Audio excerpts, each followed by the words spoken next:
shoulder width apart. If they're any farther than that, correct right away. And it's going to feel really odd, but you'll see in a second here when we say, okay, load in, and these bases get into their positions, that they're straight up. They don't get any closer. See, you're looking for those vertical lines. As soon as they go, ready, boom, they get into their position. Their backs are upright from their hips to their shoulders, and they're no wider than the shoulder width of the flyer. Make sure that their legs are, of course, are shoulder width apart as well. A lot of bases, when you get uneven heights, especially at the young ages, you always get those just weird ones that are way tall, way short, whatever. Always remind them to try to keep their legs underneath shoulder width apart. You'll get sometimes where we will yell ready, and then you'll see bases go way down here. Now they're not effective at all because when they finally start to go up, now they're uneven in height. And so it's just a lot better to work backwards in a sense. And so if this is where we're going to be at a half, then if we're level here, then when I go to ready, I shouldn't have to open my legs up, because then if I try to go back up, now I'm lower than where I started. And remember that wherever their feet are in the prep phase here, which is before the load in, that's where they're going to be at the top, whatever level. That's going to be 2 or 3. It's going to stay. So wherever they are here is where they're going to load in and stand up. Their feet are not going to move. There shouldn't be any adjusting. Okay. And then for bases, when they go for the ready, after they get into that squat, their arms should never break 90 degrees. If they end up going from this position to here, then they're not going to get it up as effectively, and then you'll lose all the vertical lines because of the fact, since the arms are extended, everything's going to get thrown up through the back and then pulled up here. And so what we stress to everybody is where they are in blades, where they're clean, their elbow's already touching their hip or their side area. So all they're doing is just lifting straight up. It is not the base's job to go chase after the flyer's foot. So they just present the target, and the flyer has to hit it. If you see bases hunting for it, that's not their job. And the hand should not be out in front of them like this. I know that there's some school of thought out there that the elbow should be braced against the body, but I guarantee that if we're out here, that's much more difficult for the arm to try and support. The hands have to be close, so they're here. Yeah. Like, so it goes like it's on a rail and a pole from here. Straight up, or whatever straight they're up going to too. do, straight up. Hands have to be close. Yeah, Like they go straight up the have body. to You be don't locked want up. to see them either. You don't want to see them extend out in front of them and then lift the heels. So just what you're saying is every level change you go, even if you go up to full and all that, it never needs to go away from the chest. Right? It's got to stay upright at the body the whole way through. It's bases, right? Yeah. Their life is always going to be up down. It's going to be up down. So if you ever see someone like leaning forward on their tiptoes, they shouldn't be leaning weight one way or the other. So just always remind them that literally just squats. Sometimes, especially with really lower levels, I'll have them hold this position, and they'll either hold a flyer in there like a dead man or whatever, and I'll just have them squat up and down just to make sure that they get the understanding that what muscles that they're using. That's all for bases. Flyers, and actually bases as well. In a stunt, when a person loads in, the load does not go forward. It's actually an up and down motion. And so if you see flyers loading up way behind the bases, well, they're going to go swinging through, and then now you're really going to be missing it. So you actually want the flyer almost right in the middle. See how close of the they are? bases. Mm-hmm. You really want to be that close, because if you look at it from the side, and if you're watching their wide shoes, which is really easy to spot, you want to see very little horizontal movement. It's going to be up and down, just what Jose was saying. If they're loading up too far away, they're going to have to jump forward, get their hands in, then that whole thing's going to load in and go that way. So you need to be straight up and down, right close to it, almost shoulder to shoulder. Now with the double base load in, and I'm sure you guys already know this already anyway, there's 2 ways that you can load in double base. You can jump in, which to me is actually an easier one, but then there's sometimes it's just, to each his own. And so you jump in both feet into the hands at the same time, or you start in with the main base, which is normally if you're facing them, your left base. And so you've got your flyer with the right foot loaded in already, and then they prep. Second foot comes in, and then they prep one more time. So it's a double prep. So if you want to take more counts, more time, that's one way. If you want to take away and you want to get up there quicker, and you've got like a little routine, and you don't want to take so much time, then jump in is the best way to go. So those are the only two double foot load-ins for the flyers. It's a good habit to get your flyer anytime you yell ready, just like bases have some kind of prep where they go here. They either hop out, which I don't like, because then they might accidentally go a little bit too far, or they just do some weird stuff. So normally what I tell them to do to keep the bases close to the flyer is, if they're standing in front, I tell them with their back foot closest to the flyer to step back. And then it's just cleaner. It's a lot tighter than seeing that, as opposed to just coming down to a squat. get in the habit of having the flyers, as soon as you yell ready, hands on the shoulder, prep up to toes. If they're on the toes, they're ready. If they're flat-footed, they're not ready, and their timing may be off as well. So you just want them to understand everything has to come from the ankles, and that's going to give them a lot more pop into the load.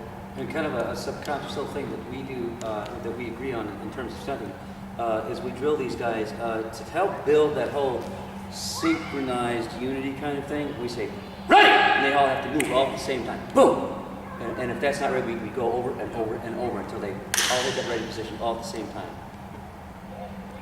I guess we can really get into the flyer after she gets in the air. See, we haven't even moved yet. See how much we've talked already? We haven't even moved yet. So. When flyers load in, they have to hold their own weight. Again, I'm sure you guys already know this stuff. Remind your flyers to use the breadth of their hand to grab onto the bases. A lot of flyers end up digging their thumbs into the bases, and so you'll have bases standing there going, like that. Well, you can't yell at them because they're getting pressed. There's I'm going to be over here. Come on up here, guys. I want to show you something more of your comment. Come on up. Come on up. There's a way, if you want to be super picky, and please feel free to do this. When they're loading in, there's that little divot right there on the top of the collarbone before the neck. You really want the meat of the shoulder, the trap, to be right across the palm, and the thumb to rest right there. That's a nice. You don't want to go up here. You want to go down. Just let it rest right there, and you don't even necessarily want it to squeeze to grip. It's got to be just a rigid hand, so that they're supporting themselves up right on this big old meaty muscle right there. Got it? So you just make sure that you keep an eye on it, because you're going to hear faces going, and that's just because the flyer needs to watch out with their heads, because they're going to be holding themselves up. There's a lot of weight on that hand. They should be. If there's not enough weight on that hand, then they're not doing it right. Okay, like Jose just said, that flyer's got to be able to hold herself up on her own hands. Yes. So when she loads in and she's got her hands in the correct position, after she preps up, rather it's 1 foot at a time or both feet at the same time, all flyers must have their arms locked out to support their weight. If they're bent arms, they're going to constantly fall, and you're going to hear what most coaches will yell at their flyers is, "Don't drop your butt." If the flyer drops the butt, back spot can't help, and nothing's going on. So if the arms are locked out, supported, and they got the hands where they need it to be, it's going to be a lot easier for the flyer to play around on how to keep the hips up into it. Also, when the flyer loads in, she needs to be in a tight tuck. She's got to get her feet out from underneath her butt, so her shins are constantly showing. If you see a flyer load in and base's hands get shot down, she's putting way too much weight on them. The bases really shouldn't feel any weight until everybody preps down and then comes up together. But just on the load itself, just by the time the foot actually touches the hands, you shouldn't see the flyers stomping in and trying to stand themselves up. And you'll get that, especially a lot of the younger levels. They'll just know to stand. They could care less how it goes on. As soon as the feet are in, they just stand up, and then it just falls right back down. You want to do the eyes up. Make sure your flyers are always looking forward, never look down. Give them something to look at. Sometimes I'll give flyers that look straight up at the ceiling, but that's pointless. Now there's nothing to guide them to stand up to. So basically, you pick a higher point for them, so that way when they go to stand up, they're looking at that spot the whole time. The second they look down, they fall down. Bases, eyes up. Bases are always looking at the flyers. If you see your bases looking, even if they're up there and they're like, this is cool. No, always. That's the first. You need to see that flyer. A little rule that we have is, with the two bases, and sometimes for the two bases on the back spot, you've created this triangle, and something that you teach them is, if you see the flyer moving around, keep her in the middle of the triangle. Wherever she is, if she starts to fall, keep her in the middle of the triangle. Don't stand there and go, oh, there she goes. You know what I mean? You got to keep her in the middle of the triangle. Yep. And the best way to spot that, and your eyes are going to get better at it, and if you tell them, it'll help as well, is always look at your flyer's hips. It doesn't matter how much your flyer's leaning this way, chances are she's not going to fall unless you see her hips move, well then obviously she'll fall that way. But you'll see a lot of people who counter, doesn't matter if she's leaning straight forward, as soon as her butt goes out, or her hips go back, that's what you follow. So in order to keep the triangle, everyone's got to be staring at her hips. That's their center of gravity. Wherever that goes, pretty much that's where the rest of it's going to go. It's all in your head. Okay. Sorry. And then lastly, back spot. This is where I used to be a back spot. I played around with everything, but I used to be a back spot. This is your captain of your stunt group. Without this back spot, a lot of stuff can just go wrong, only because they're your mini coach, is what I really call them. I normally call them like the coaches inside of the group, because since they're outside the stunt, they're not right underneath it, they're outside the stunt, they can call the shots a lot more, and they can see if things are even, and they understand which base is having a hard time because they've got two separate arms, so therefore they can feel one arm go up easier than the other.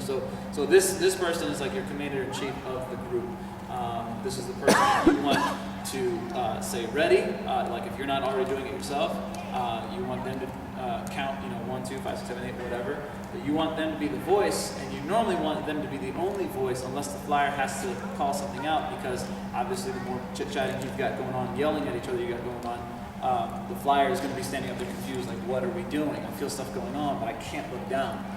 So this is going to be your main communicator. She's going to be able to, tell them uneven, tell the flyer herself, what are we doing? Out. Yeah, what are we doing? So she's going to be doing a lot of the things. So on their ready, so you've got bases squat down, flyers prep the toes. On their ready, so you're going to have hands on the hip. It's always crucial to have one foot in front of the other. If you have any back spots that are chilling with legs apart, as soon as something moves, this is an immobile position. So with the fact that it starts to tip back, she's going to have to kind of stumble over herself, if not get stepped on by the bases. So you always want, doesn't matter what leg, it's all about, it's what they want. But as soon as you say ready, they prep. Here, hands on the hips, or lower area, right on the bone. Yeah, right on the bone. And one leg in front, the entire stunt. They should never ever get back to two legs. It's always here the whole way through, because the fastest person to be able to move and catch the flyer is going to be the back spot. So you want her to be as mobile as possible. Having talked about the feet for a second, and I know I'm getting ahead of ourselves on this, I'm not a fan at all of back spots that have to get on their tippy toes. That's so unstable. If you have to pick up one to get there, I'm still okay with that, but I prefer them get right in there, right up against the stunt, get right underneath the both feet flat. That's the most stable way to do it. So if you see kids doing that, unless we have to adjust the height or something, don't let them do that. That's too much. Now with the loads, the most basic load for the back spot is just stay on the hips the whole time once she's loaded in, and then even toss from the hips to catch it.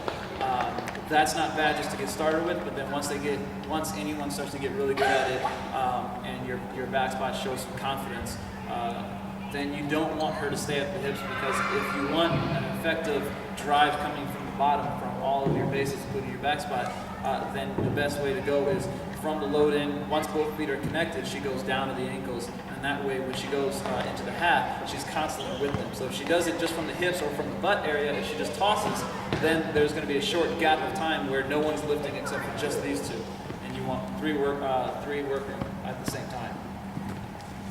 About butt load-ins, have you guys ever done like the butt push-up thing? We're huge not fan of those. There's so many different ways that can toss the stunt. Those are our two favorite ways. If you guys do butt things, all I can tell you is if you're going to do it, make sure that the back spot's elbows are directly underneath the wrist so that they push it straight up. Because there's just way too many times they go forward. You got to load in, scoop it up, and straight up. You want to do a drill? Yeah. What we normally do before we even get the flyer to actually land on their hands is we tell the bases stand ready, shoulder width apart, stay in clean blades, and they just stand there in a squat, in a ready position, and they just hold this position, and they just brace themselves. They don't get down here, but they brace themselves as high as they can to keep their bodies flat, and then we get the flyer to load in, and she's just going to load. The back spot holds the hips just to make sure that she's not falling all over the place, and then the flyer's just going to hold her loaded, and you can obviously determine how much time, but you give them time to play. Especially beginner ones, the second they get up there, they remember, let's not dig into them, and then once they get up there, they forget everything and they just start pinching like crazy. So when you see bases doing that right away, I hardly ever say to bases, I go straight to flyer. Flyers know that they're always going to be called on for a lot of things. Not to say that it couldn't have been done with someone else, but normally their mistake will then make everyone else have to adjust otherwise.